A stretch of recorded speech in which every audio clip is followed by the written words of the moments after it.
Ken Neuman was here this morning in Ottawa with the president of CAW, Ken Luenza, to talk about a Buy Canadian policy, the need for Buy Canadian policy. Can you tell me what a Buy Canadian policy would look like, Ken? Well, I mean, this all stems back to if you look at the global economy today, there's a real crisis just around the world. It's just not in North America. We know that there's a significant stimulus package being brought about in the U.S., and Canada's followed some weeks later with a much less significant stimulus package. And the issue really arose about the fact is about Buy American.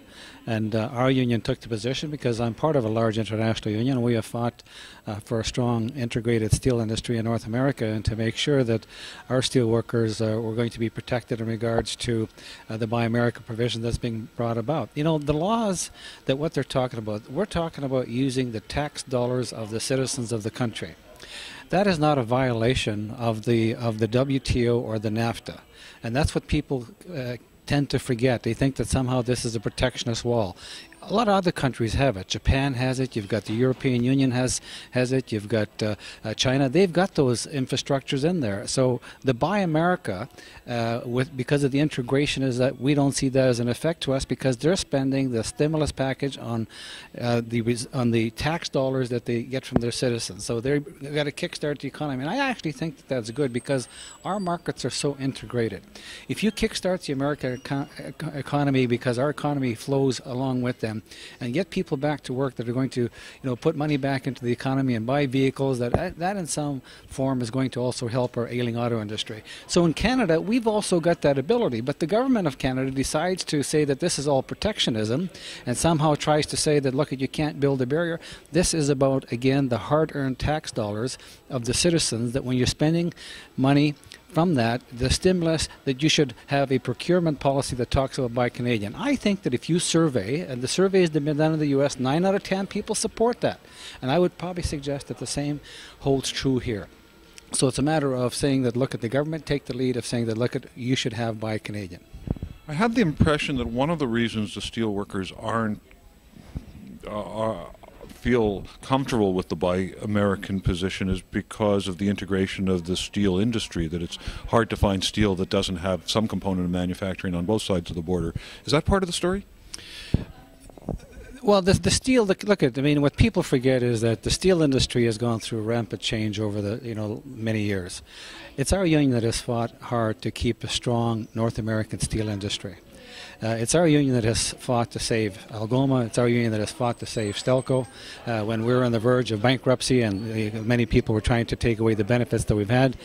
Because of the integration is that you need our trade is with the United States. Canada is not the target.